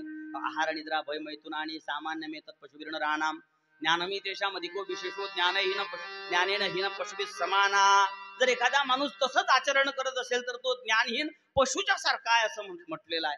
हो, की नाथ महाराज म्हणतात, नरदेह परम पावन पावनेसाठी ब्रह्मज्ञान तो लांडा गर्द बजान पुच्छ बिन दुपाई. बिना शेपटाचा 2 पायाचा गाढव म्हटलेला आहे. त्याला जर जनावरासारखं आचरण असेल तर चरित्र सुरू झालं पाहिजे या जन्मात. तसं प्रथमे नार्जितम विद्या, द्वितीय नार्जितम धनम, तृतीय नार्जितम पुण्यम चतुर्थम किम करिष्यती. पण या 3 टप्प्यात जर नाही जमलं तर 4थ्या टप्प्यात तरी माणसानं परमार्थाची सुरुवात जरूर केली पाहिजे. हो, पण लोकांनी याचा अर्थ असा काढला भागवतात आणि कीर्तनात फक्त मोथऱ्या पुथऱ्यानंच जा, असं असते का काही? आम्ही एका गावात गेलो आणि कीर्तन केलं आणि कीर्तन झाल्यावर म्हटलं जेवढे लोक इथं बसलेले आहेत ना या गावचे सगळे लोक कीर्तनाला बसलेले सगळे लोक मरतात. पण हे म्हटलं कधी कधी आमच्या तोंडून शब्द चुकीचा जाते बरं, जास्त बोलायचं म्हटल्यावर कधी कोणी कोणाच्या मनाला लागते आमचं बोलणं. मी म्हटलं जेवढे लोक या ठिकाणी या गावातले कीर्तनाला बसलेले आहेत हे सगळे मरतात. कीर्तन झाल्यावर एकही नाही पाया पडायला आलं. पण एक बाई आली, तिनं दर्शन घेतलं. त्या बाईला म्हटलं ताई हे पाया पडायला कोणीच नाही आलं. म्हटलं म्हणे रुसले लोक तुमच्यावर. मी म्हटलं का रुसले? म्हणे तुम्ही म्हटलं नाही का या गावातले सगळे लोक जे बसले ते मरतात म्हणून. मी म्हटलं मग तू कशी काय आली? म्हणे मी या गावची नाही म्हणून आली. मग या गावची नाही तर का अमरपट्टा बांधून आली का? या गावची नसली तरी मरण तर एक दिवस येणारच आहे ना. मग म्हातारपणात परमार्थ करून काळ काय तुझा अज्ञादारू. म्हातारपणी परमार्थ करायला म्हातारपणापर्यंत जिवंत राहण्याची तरी खात्री आहे का आपल्याला? लवकर सुरू केलं पाहिजे चरित्र. नाही मेळ बसला म्हणून मग म्हातारपणी करायला अडचण नाही. 3 चरणात जर बजेट बसला नसेल तर मग 4थ्या चरणात सुरू केलं पाहिजे. या जन्मात नाही पुढच्या जन्मात कल्याण झाल्याशिवाय राहणार नाही. ह्याच्यासाठी आपलं चरित्र उशिरा पाशिरा सुरू होत असते. काही काहीचा जन्म झाल्यावर होईल पण काही काहीचं तर आयुष्यभरही होत नाही. हो, मग मला सांगा या कीर्तनातून चरित्र सांगावं कोणाचं ज्याचं सुरूच नाही झालं त्याचं? एक जण म्हणे सांगा आमच्या गावच्या पोलीस पाटलाची गोष्ट, सांगा आमच्या सरपंचाची गोष्ट, सांगा ग्रामपंचायत सदस्याची गोष्ट, आमदाराची गोष्ट सांगा. यांचं चरित्र सुरू झालं का नाही झालं आपल्याला काय माहित आहे? हो, आता कीर्तनात बसलेले आहेत का नाही आहेत आपल्याला काय माहित आहे? आपण त्यांचं चरित्र काय सांगायचं? म्हणून ज्यांचं चरित्र सदा पावन आहे त्यांचं चरित्र सांगावं. आणि ज्या भगवान श्रीकृष्णाचं भगवान श्रीरामाचं जन्माच्या अगोदर चरित्र सुरू झालं होतं. भगवान श्रीकृष्णाचं चरित्र कधी सुरू झालं? ज्या वेळेला पाप अतिशय वाढलं होतं. अनाचार, पापाचार, अत्याचार, दुराचार, व्यभिचार ह्या सगळ्या गोष्टी वाढत वाढत गेल्या. ज्या वेळेला साधू संतांना छळायला लागले, ज्या वेळेला तुळशीदासजी महाराजांनी रामायणामध्ये भगवान श्रीरामाच्या प्रसंगाच्या वेळेसही सांगितलं होतं राक्षस कसे असतात. ते कसे असतात राक्षस? आता आपण विचार करतो की राक्षस आता नसतात, नाहीतच, असं काही नाही. ते असे मोठ्या राक्षस म्हटलं की आपल्याला मोठे शिंग, सुडे दात, भोकरे डोळे, आहे का नाही? आणि ते नेहमी हसतच राहतात आणि हसताना सुद्धा रडताना दिसतात. असे काही काही राक्षस आपल्या डोळ्यापुढे ते राक्षस येतात जे हसतच राहतात, नेहमी हसतच राहतात. कोणाचं सुख असो का कोणाचं दुःख असो त्यांना काही घेणं देणं नसते, असे ते राक्षस. पण राक्षसाची व्याख्या तुळशीदासजी महाराजांनी भगवान शिवशंकरजीच्या शब्दामध्ये केलेली आहे. भवानी मातेला, माता पार्वतीला भगवान भोले बाबा म्हणतात राक्षस कसे असतात सांगू का तुला? म्हणे कसे असतात? म्हणे बाढे खलबहू चोर जुवारा, जे लंपट परधन परदारा, मानही मातु पिता नाही देवा, साधून सन करवा वही सेवा. हो, म्हणजे बाडे खलबहू चोर, जे लोक चोऱ्या करतात ते कोण आहेत? राक्षस आहेत. जे लोक जुगार खेळतात, पत्ते कुटतात, वरल्या लावतात, IPL मॅच पाहून त्याच्यावर पैसे जोडतात, असे जे लोक असतात त्यांना राक्षस म्हटलेला आहे. जुवारा, जे लंपट परधन परदारा, जे दुसऱ्याच्या धनावर नजर ठेवतात ते कोण आहेत? राक्षस आहेत. जे दुसऱ्याच्या पत्नीवर नजर ठेवतात ते कोण आहेत? जे लंपट परधन परदारा. मानही मातु पिता नाही देवा, जे आईला मानत नाहीत, जे बापाला मानत नाहीत ते कोण आहेत? राक्षस आहेत. मानही मातु पिता नाही देवा, आणि साधू नसन करवा वही सेवा, साधू संतांची सेवा करणं दूर, त्यांच्या पाया सुद्धा ते पडत नाहीत, असे जे असतात ते राक्षस असतात. अशा राक्षसांचा सुळसुळाट वाढला आणि ते त्रास द्यायला लागले. भगवंत तेव्हा ते अवतार घेत असतात. जब जब होई धर्म के हानी, हो, बाळ ही अधम अभिमानी. हो, ते अभिमानी आणि अधम लोक ज्या वेळेला वाढतात आणि अत्याचार करतात त्यावेळेला भगवंत तब तब प्रभुदरी विविध शरीरा, त्या वेळेला भगवंत अवतार घेत असतात. मग आता अनाचार अत्याचार वाढलेला आहे.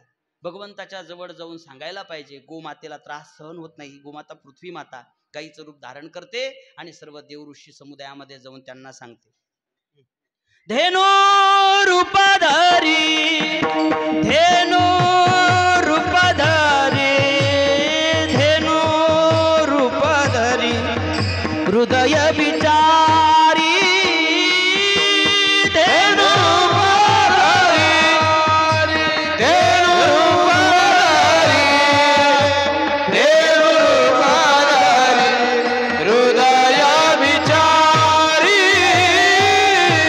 धेनो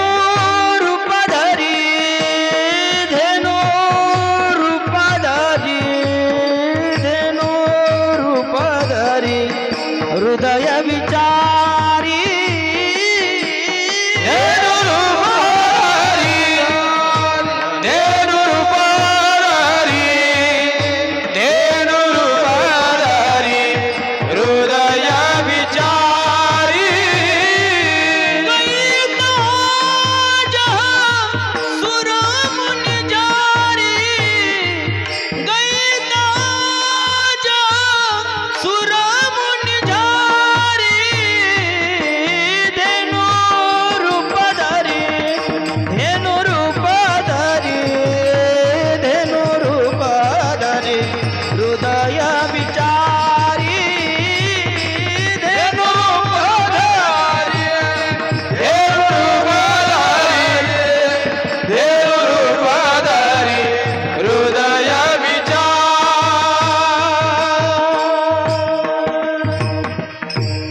स्वतःच दुःख सांगायला लागली ऋषीमुनी आणि देवांच्या समुदायामध्ये. निज संताप सुनाये सिरोई काहुते कछु ताजन होही.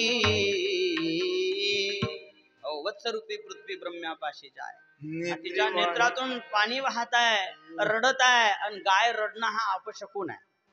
गाय कधी रडू नये. आपल्या घरी गायी असतील तर घरातली माय आणि गोठ्यातली गाय जर डोळ्यात त्यांच्या अश्रू नसतील तर त्याला काहीच कमी नाहीये. ज्याच्या घरी गाय त्याला कमी काय, आणि ज्याची सुखी माय त्याला कमी काय. म्हणून घरात माय सुखी असावी, गोठ्यात गाय सुखी असावी. गाय माऊली आई समान, तिची निगा असावी पूर्ण. न करावी गोमाशाची खान अथवा सापडा हाडाचा. आपलं कर्तव्य आहे. कृषी गोरक्ष वाणिज्यम. गाईचं शेती करणाऱ्या लोकांनी गाय असायला पाहिजे त्यांच्याकडे. गाईची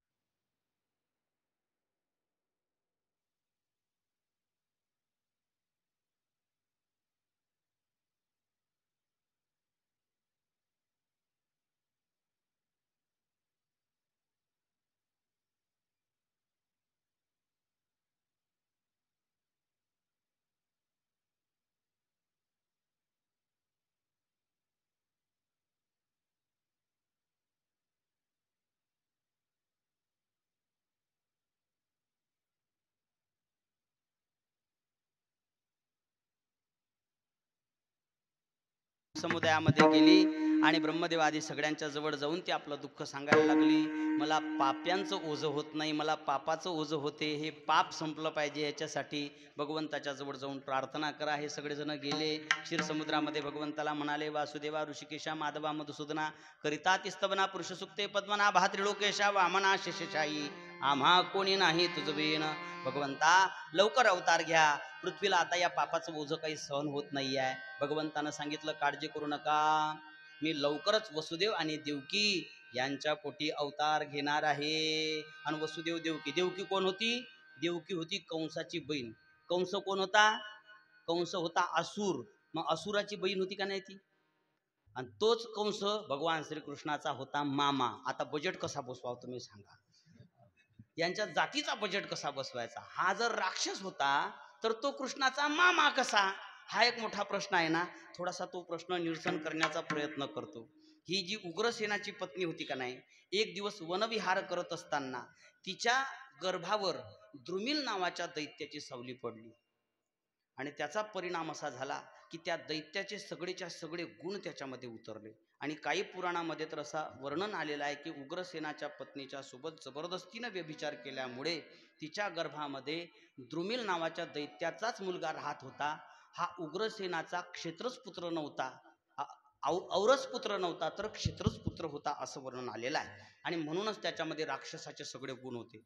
तो जन्माला आला त्यावेळेला ब्राह्मण मंडळींनी सांगितलं होतं की हे इपितर आहे आणि हे तुमच्या कुळाचा सत्यानाश करणार आहे, म्हणून याला काही तुम्ही जिवंत ठेवू नका. खड्डा करा, खड्ड्यात टाका, वरून माती टाका आणि खलास करून टाका ते. पण कोण्या मायबापाला आपलं लेकरू मारा वाटत असते का? म्हणून त्या उग्रसेनानं काय केलं, एक लाकडाची पेटी बनवली आणि त्या पेटीमध्ये त्याला टाकलं, यमुनेच्या प्रवाहात सोडून दिलं. ते यमुनेच्या प्रवाहानं वाहत वाहत खाली गेलं. शूरसेन नावाचा राजा अर्घ्यदान करत असताना त्याला ती पेटी दिसली. त्यानं ती पेटी आपल्या काठावर आणली, पेटी उघडली, त्याच्यामध्ये गोंडस असं लेकरू होतं. हो, लेकरं गोंडूसच असतात नाही का? छोटे छोटे असतात त्यावेळेला डुकराचे पिलं पण पप्पी घेण्याच्या सारखे असतात. हो. एखादं डुकराचं पिलू पाहिलं तर पटकन पप्पी घ्या वाटते, पण लहानपणीच बरं, मोठं झाल्यावर त्या भानगडीत कोणी पळत नाही, मनात विचारही येत नाही कोणाच्या.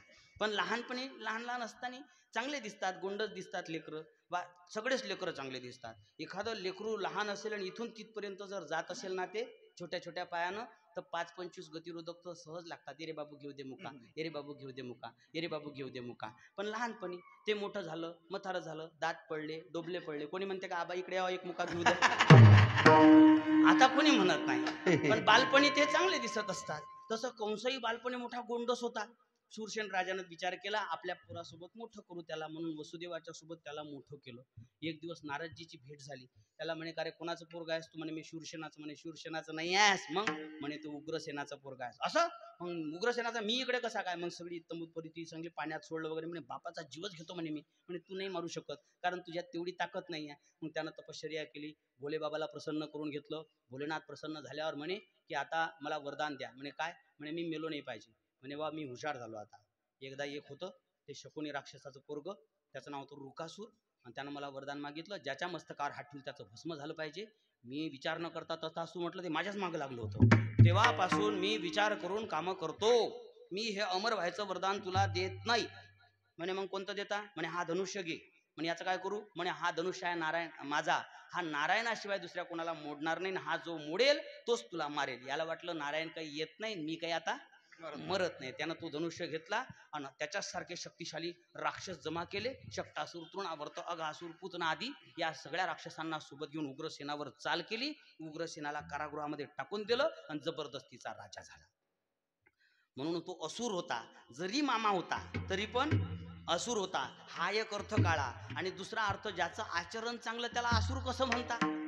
हो, बिभीषण रावणाचा भाऊ होता, पण असुर म्हणता तरी कसं? त्याचं आचरण चांगलं होतं, ऐका नाही. असो, तर याप्रमाणे तो जो कंस होता फार अत्याचारी होता. ऋषीमुनी साधू संतांना छळत होता, आणि हे सगळ्या देवांना सुद्धा आवडत नव्हतं. पण देवाच्या सारखी स्वर्गातल्या देवांच्या पेक्षाही त्यांची शक्ती जबरदस्त होती, त्यामुळे त्याला सगळे घाबरत होते.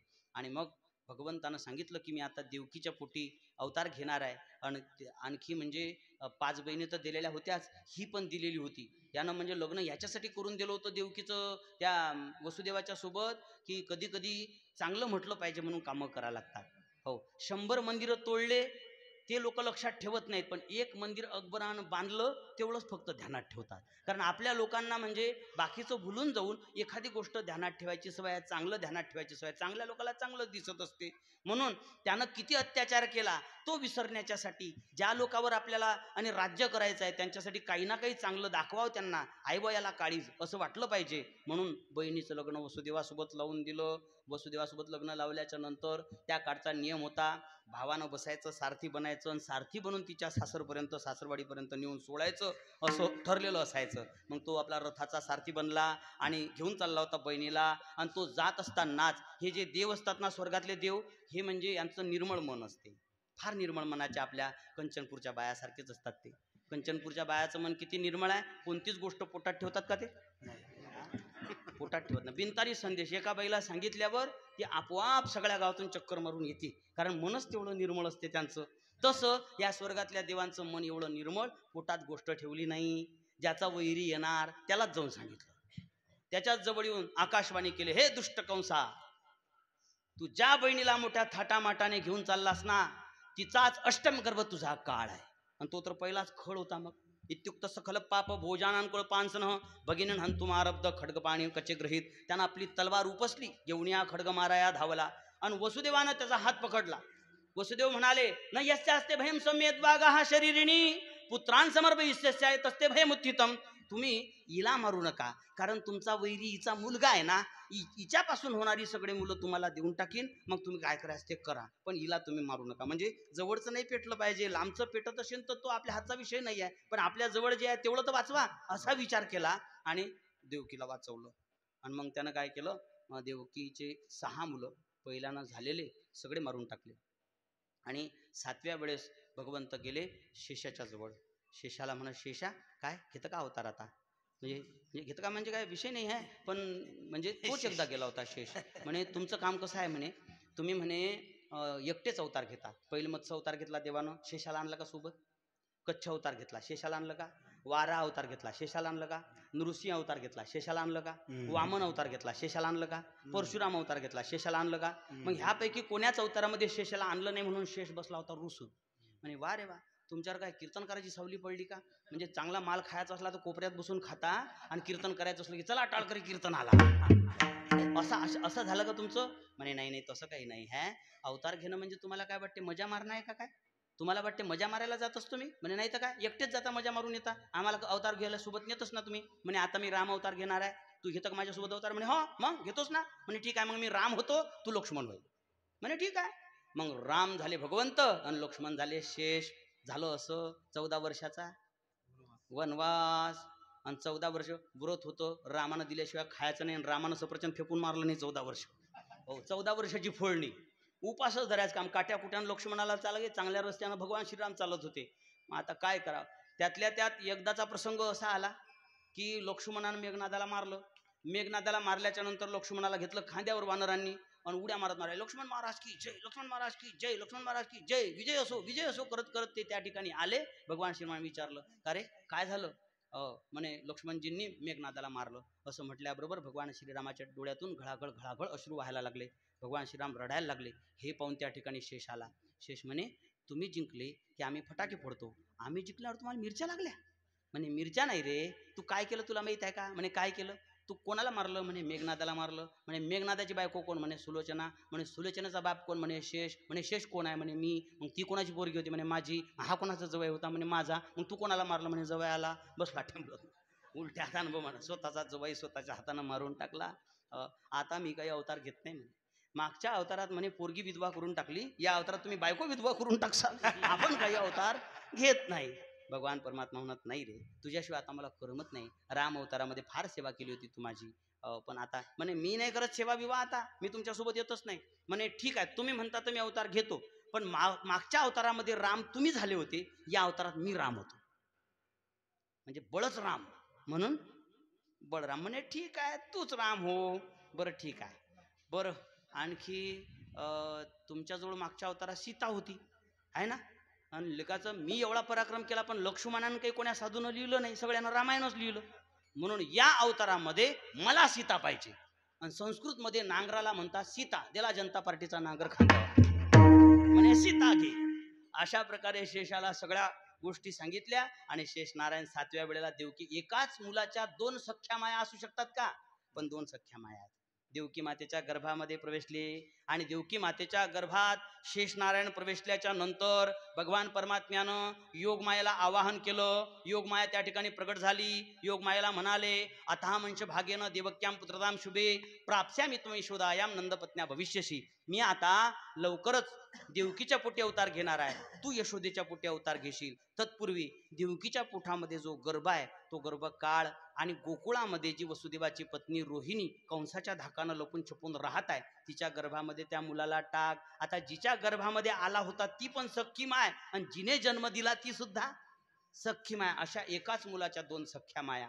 योगमाया त्या ठिकाणी, आणि योगमायाला सांगितलं लोक तुझे मंदिरं बांधतील, नामधेयानी कुर्वंती स्थानानी च नराभुवी दुर्गेती भद्रकाली ती विजया वैष्णवी तिचं.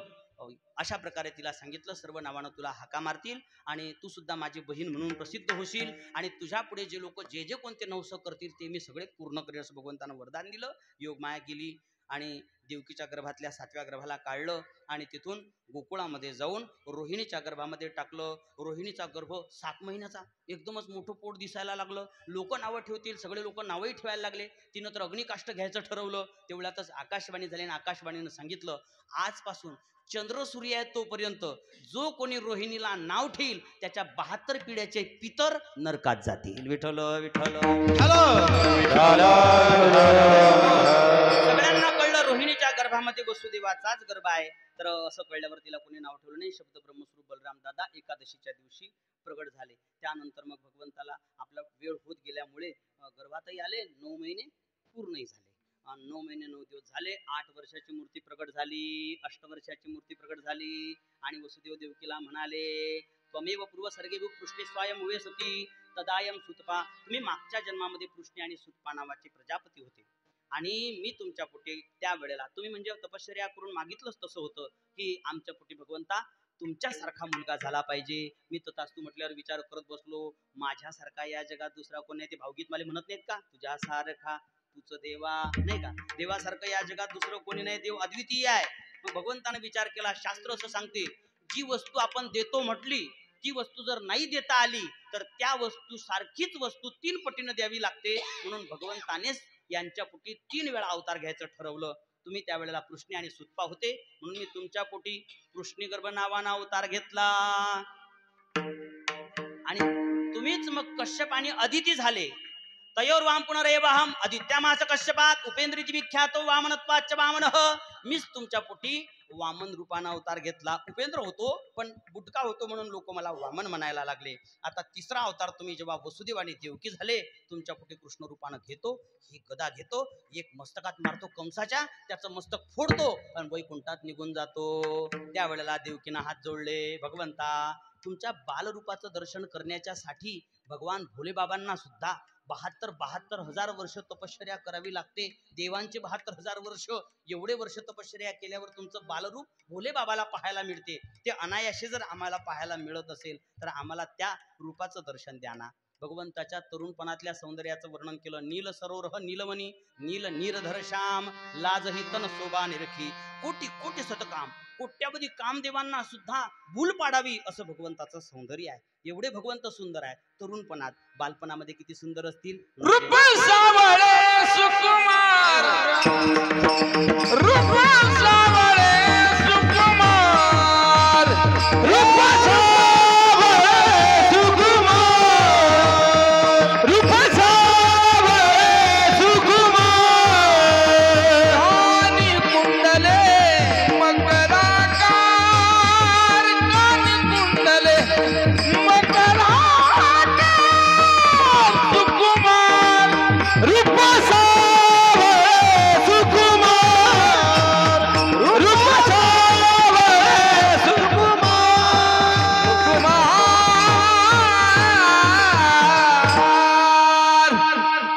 सुंदर सावळ्या रंगाचे भगवान परमात्मा ज्यांना पाहिल्याच्या नंतर कामदेवाला सुद्धा भूल पडावी असं भगवंताचं सुंदर रूप आहे. हासम हररवणिता अखिल लोक तीव्र शोकाश्रू सागर विशोषण मत्युदारम सम्मोहनाय रचितम निजमाययास्य भ्रूमंडलम मुनिप्रदे मकरध्वजस्य. अशा प्रकारचे भगवान परमात्मा भगवान श्रीकृष्ण बालरूपामध्ये तुम्ही प्रगट जर झाले तर आम्ही स्वतःला भाग्यवान समजू. त्यावेळेला भगवंतानं देवकी मातेला सांगितलं, मी जर बालरूप धारण केलं तर तुला 11 वर्षपर्यंत कंसाचा अत्याचार सहन करावा लागेल. म्हणे मी 11,000 वर्ष सहन करीन पण तुमचं बालरूप आम्हाला दाखवा. तात्काळ भगवंतानं बालकन्हैयाचं रूप धारण केलं. बालकन्हैया लाल की. आणि बालरूप धारण केल्याबरोबर सांगितलं आता इथं नका ठेवू. नंदाच्या घराला मजने गोकुळाला, हे गोकुळाला, हे नंदाच्या घराला मजने गोकुळाला, मजने गोकुळाला.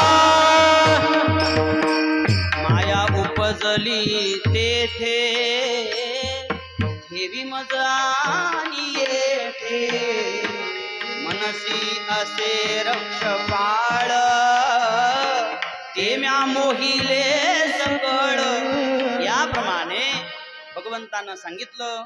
मग भगवंताच्याच आज्ञेनं योगमायेच्या प्रभावानं पहारेकरी सगळे झोपी गेले. बेड्या तुटल्या, टोपलीमध्ये कन्हैयाला घातलं, सगळे कुलप उघडले, दरवाजे उघडले आणि टोपलीमध्ये घेऊन भगवंताला घेऊन वसुदेवजी बाहेर पडले. यमुनेला पूर आलेला होता. यमुनेला पूर तुडुंब भरलेला, तोही थोड्या. आणि यमुना म्हणजे कोण माहितीये तुम्हाला? यमुना म्हणजे श्रीकृष्णाची बायको. श्रीकृष्णाच्या ज्या 8 पट्टराण्या होत्या ना त्यातली जी कालिंदी होती ती कालिंदी म्हणजे यमुना. यमुनाच कालिंदीच्या रूपानं प्रगट झाली होती. आणि कोण्याही बाईला लहानपणचा नवरा पहा वाटत असते. विचारात मला खोटं वाटत असेल. लहानपणचा नवरा कोण्याही बाईला पहा वाटते पण बिचाऱ्यांचं नशीब नसते. लहानपणी पाहता येत नाही. फोटोवर समाधान माना लागते. तुम्ही नाही तर एक काम करा, अल्बममध्ये एक नंगापुंगा फोटो ठेवा शेंबडा आणि एका फोटो चष्मा लावलेला चांगला, चांगले चुंगले कपडे घातलेला. त्या बाया कोणता फोटो पाहतात? आबाई सू म्हणजे लहानपणचं जे रूप असते ते पहा वाटते, शेंबडा का असे ना पण पहा वाटते, पण पाहायला भेटत नाही. तसं त्या बिचारीचं नशीब किती चांगलं म्हणा लागेल. पहा, लहानपणचा नवरा पाहायला भेटणार आहे म्हणून तिला वाटलं नवऱ्याचं तोंड कसं दिसते चला पाहू, नवऱ्याचं तोंड कसं दिसते चला पाहू. हे वसुदेव चालले त्या यमुनेतून आणि यमुना चालली वर वर वर वर चढत. भगवंताला वाटलं नवऱ्याचं तोंड पाहायच्यासाठी सासऱ्याच्या नाकात घुसाव का, म्हणून भगवंतानं एक पाय काढला खाली. पुर चालला चाट त्यासी लावील गोष्ट, त्याने लावील गोष्ट, त्याने लावील गोष्ट, पुर चढला चाट त्याने लावील गोष्ट, त्याने लावील गोष्ट, त्याने लावील गोष्ट.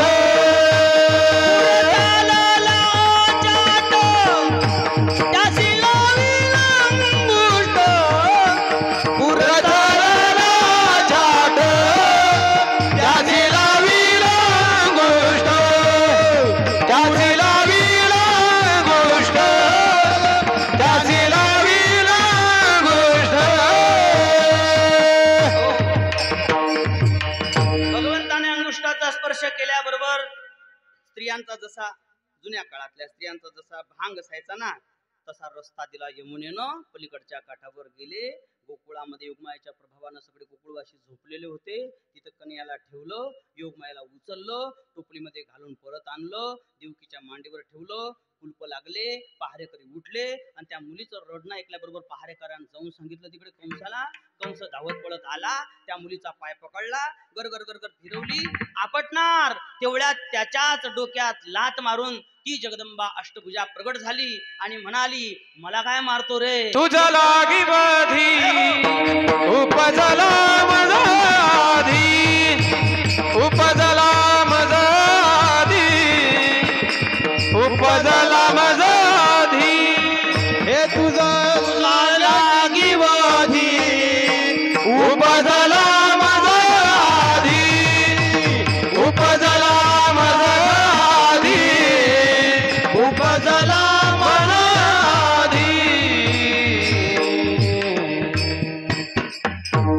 लागी वधी उपजला माझ्या आधी, तुला मारणारा तुझा वैरी माझ्या अगोदर जन्माला आलेला आहे. किमया हतया मंद जातक कृतवांत कृत यत्रक पवा पूर्व शत्रू मायंशी कृपणामृता. रे मूर्ख, बाया माणसासोबत काय राजकारण करतो रे, आता तुझा काळ जन्माला आलेला आहे. हे म्हटल्या बरोबर भगवंत जन्माला आले हे कळलं की त्याला काय झालं, अभंगाच्या पहिल्याच्या कृष्ण गोकुळी जन्मला, कृष्ण गोकुळी जन्मला, कृष्ण गोकुळी जन्मला, कृष्ण गोकुळी जन्मला, कृष्ण गोकुळी जन्मला, कृष्ण गोकुळी जन्मला, कृष्ण गोकुळी जन्मला, कृष्ण गोकुळी जन्मला. दृष्टाचल काप सुटला, दृष्टाचल काप सुटला, दृष्टाचल काप सुटला, दृष्टाचल काप सुटला,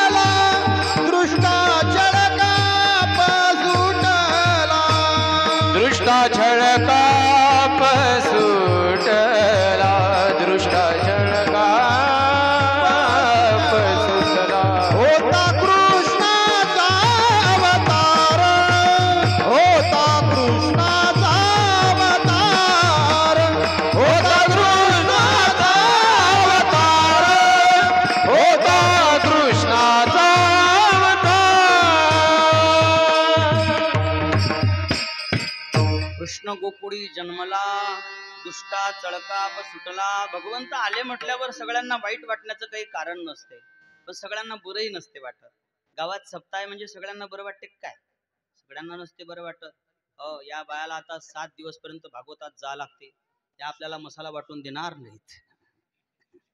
त्यामुळे काही काही लोकांचा 7 दिवस काही बजेट बसत नाही, त्यांना काही बरं वाटत नसते. काल्याचं कीर्तन सुरू झाल्यावर त्यांना वाटते उरकते कधी काय मिळेल. लेखाचा आट्याकही येत नाही या साधूला, पटकन मेला तर उरकील तरी. असे सगळ्यांना बरंच वाटेल असं नाही. दिवस निघणं चांगलं का वाईट?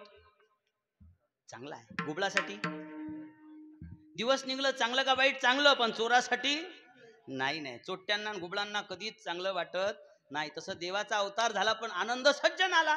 कारण हे असो स्वातीचे उदक, शुक्ती मोती व्याडी विख, तैसा सज्जनाशी मी सुख दुःख तो दुर्जनाशी. हो, स्वाती नक्षत्रातलं पाणी सर्पाच्या तोंडात पडलं की विष बनते, आणि तेच पाणी जर शिंपल्यामध्ये पडलं तर मोती बनतात. त्याचप्रमाणे हे भगवंत जे आहेत सगळ्यांच्यासाठी सुखावह नाही आहे. कारण भगवंताचं ब्रीद काय आहे? भगवंत म्हणतात भक्ता राखे पायापाशी आणि दुर्जनांशी संहारी. भक्तांना पायाजवळ ठेवतात आणि दुर्जनांचा संहार करतात. त्या दुर्जनांना कसं बरं वाटणार आहे? हा दुष्ट होता, दुराचारी होता, म्हणून दुष्टा चळकाप सुटला. हो, त्यांना चळकाप सुटला, या दुष्टांना चळकाप सुटला. आता सरळ सरळ सांगून देतो वेळ झालेली असल्यामुळे.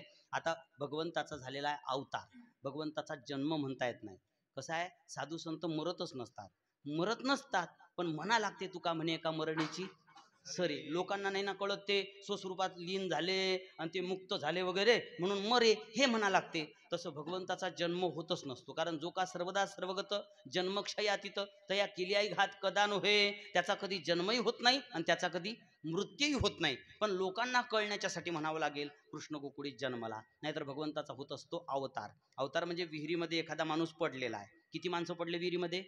एक माणूस पडलेला आहे. आणि तो पडलेला माणूस जो आहे त्याला वर काढण्याच्यासाठी एक माणूस त्या विहिरीमध्ये उतरला म्हणजे त्याला पोहण्याची कला अवगत आहे आणि वाचवण्याची कला सुद्धा अवगत आहे, म्हणून तो उतरला त्याला काढण्याच्यासाठी. पण वरचा एक बहादर आला आणि त्यानं त्या दोघा जणांना पाहून गावात काय सांगितलं? किती लोक पडले? 2 पडले. कारण त्याला कळत नाही की जो पडलेला आहे तो पडलेला आहे आणि जो उतरलेला दोघांनाही पडलेलं समजतो. तसं देव येतात तेव्हाही देव सुद्धा आपल्यासारखा जन्म घेत असतील असं लोक समजतात. पण देवाचा होत असतो अवतार, देवाचा जन्म नसतो होत. म्हणून दुसऱ्या चरणामध्ये अवतार म्हटलं. होता कृष्णाचा अवतार, आनंद करती घरोघर. आनंद साजरा करायला लागले पहा तिथं.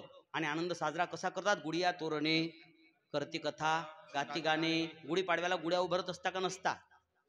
उभारता ना.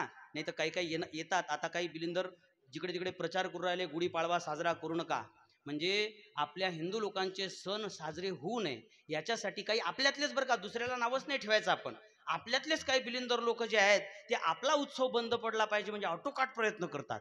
त्याच्यासोबत मग छत्रपती धर्मवीर संभाजी महाराजांवर आपली जी निष्ठा आहे त्या निष्ठेचा उपयोग करतात की त्यांच्या मृत्यूच्या सोबत त्या गुढीपाडव्याचा संबंध जोडतात. तसं जर असतं तर संभाजी महाराज हे 16व्या शतकातले होते आणि ज्ञानोबारायांनी ज्ञानेश्वरी 12व्या शतकात लिहिली. 12व्या शतकात लिहिलेल्या ज्ञानेश्वरीमध्ये अदोर्द गुढे काढी, प्राणनवांची पेंडी, बांधून घाली उडी मध्यमे माझी, हा गुढीपाडव्याचा दृष्टांत दिलेला आहे बरं का. म्हणून कोणत्या गोष्टीचा विचार न करता या लोकांनी केलेल्या अपप्रचाराला बळी न पडता जरूर गुढ्या उभारा. आणि आपण जो ध्वज उभारत असतो त्याला सुद्धा गुढी म्हणत असतात. अशा गुढ्या उभारल्या, आनंद साजरा केला. कारण ते भक्त होते, भक्तांना आनंद होत असतो. आणखी त्यांनी आनंद साजरा कसा केला? सदा नाम वाचे गाती, सदा तेल धारवत भगवंताचं भजन करत होते गोकुळातले लोक. म्हणून तर भगवंत गोकुळामध्ये गेले, मथुरेमध्ये थांबले नाही. जिथं अंधकार असतो तिथं प्रकाश कसा राहणार आहे? भगवंत तिकडे गेले गोकुळामध्ये. गोकुळात जाण्याचं कारण तिथं भगवत भक्त राहत होते सदा. हो, भागवताची कथा किती वर्ष ऐकाव? सदा. काही काही लोक म्हणतात 3 वर्ष ऐकली की झालं, 2 वर्ष ऐकली की झालं, 5 वर्ष. तसं नाही आहे. भागवतात सांगितलं सदा सेव्या श्रीमद भागवती कथा यस्या श्रवण मात्रेण हरिश्चित्तम समाश्रयेत. किंवा निगम कल्पतरोर गलितम बलम शुकमुखाद मृदरवसितम पिबद भागवतम रसमालयम. मुहुरहो म्हणजे वारंवार. मुहुरहो रसिका भू भावुका. रसिकांनी भाविकांनी वारंवार भागवताची कथा ऐकली पाहिजे. आणि हरिकथा सदा, हरिनाम सुद्धा सदा. सदा नाम घोष करू हरिकथा. आणि तसं जर असेल तर मग तेने सदा चित्ता समाधान. त्यानं काय होते? आपले सगळे दोष निघून जातात. गोकुळातल्या लोकांचे गेले होते. तुका म्हणे हरते दोष आनंदाने करती घोष. विठोबा रखुमाई, विठोबा रखुमाई, विठोबा रखुमाई, विठोबा रखुमाई, विठोबा रखुमाई, विठोबा रखुमाई, विठोबा रखुमाई, विठोबा रखुमाई, विठोबा रखुमाई, विठोबा रखुमाई. तसं तर भगवंताचं चरित्र सांगायला पाहिजे. पाहिजे. आपण या अभंगाच्या माध्यमातून थोडंसं चरित्र पाहिलेलंच आहे, पण नियम म्हणून एखादी लीला सांगून द्यावी. जास्त वेळ न घेता 2-3 मिनिटांमध्ये भगवंताच्या लीला जर सांगतो म्हटलं ना, तर शेषानं सांगायला लागला, एका एका जीवीच्या 2-2 जीवा झाल्या, 1000 तोंडानं अनंत काळपर्यंत, अनंत मुखाचा शिनाला बापुडा, चिरलिया धडा जीवा त्याच्या. आता आपण एका तोंडानं आणि कमी वेळेमध्ये काय चरित्र सांगणार आहोत भगवंताचं, पण जेवढं सांगता येते तेवढं जरूर सांगितलं पाहिजे.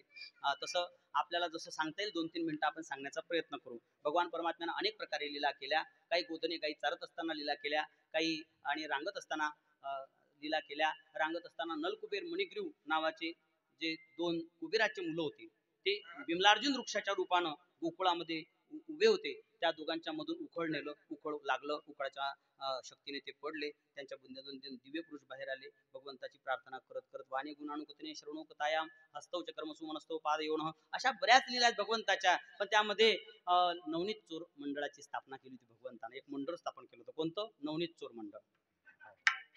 नवनीताची चोरी करायची आणि त्या सगळ्या गोपिका मग तक्रारी घेऊन यायच्या, तुमचं पोरग जे आहे आमच्या घरी येते. वत्सान मुंचन क्वचित समय क्रोश संजात हासह स्तेयम स्वाद्व त्यतदेवी कल्पित स्तेय योगे मर्कान भोक्षण विभजती सेचन नाती भांड भिन्नती द्रव्यालाभे सग्रोपितो यात्तिपक्रोश तो कान. अशा तक्रारी सांगायला लागल्या. तुझ्या पोराला सांग समजावून, तुझ्या कान्हाला काहीतरी सांग ग, तुझ्या कृष्णाला काहीतरी सांग सांग ग, येशू दे ग तुला येईल राग, येशू दे ग तुला येईल राग, येशू दे ग तुला येईल राग, येशू दे ग तुला येईल राग. म्हणलोनी माझे भक्षी चक्र पाणी,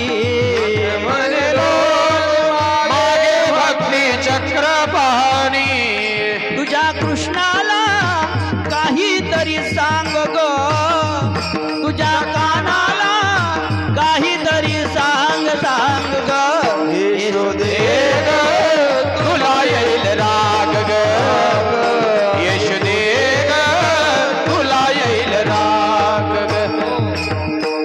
अशा तक्रारी ऐकल्याच्या नंतर यशोदा माईनं विचार केला, आता हे गावात नाही ठेवायचं. मग गायी राखायला लागले. मग गायी राखत असताना काही लीला केल्या. मोठे मोठे राक्षस मारले. वत्सासूर, बकासूर आदी राक्षस मारले. एक अघासूर नावाचा राक्षस अजगराच्या रूपाने आला होता, तोही मारला. अनेक प्रकारचे खेळ खेळायचे. खेळता खेळता दमायचे. दमल्याच्या नंतर मग चला वळू गाई, बैसुजो एके ठाई, बहु केली वनवन, पाय पिटी झाला शेन. गोल करून बसायचे. गोल करून. गोल म्हणजे कमळाचं फूल पाहिलं ना तुम्ही? कमळाचं फूल, कमळाच्या फुलासारखे. ज्यानं कमळाचं फूल नसेल पाहिलं त्यानं गणपत्याचा डाव पहा. ते जसे गोल करून बसतात तसे सगळे गोपाळ गोल करून बसले आणि सगळ्याच्या मध्यभागी भगवान श्रीकृष्ण. कारण पंक्तीनं जर बसले असते तर भगवंताला भरवता आलं नसतं, म्हणून भगवंत मध्ये बसले. बिभ्रत वेणुम जठरपटयो शृंगवेत्रेचे कक्षे वामे पाणो मशरून कबलम तत्पलाण्यंगुलीषु इष्टनमध्ये सुप्रे सुरुदो हासे नर्म विश्वे हे स्वर्गे लोके मिशिदी बुबजे यज्ञमुख बालकेली ही सर्व यज्ञाचा एकमात्र भोक्ता भगवान श्रीकृष्ण सगळ्यांच्या हातचे घास घ्यायला लागला. आजीव समरावती, आजीव समरावती,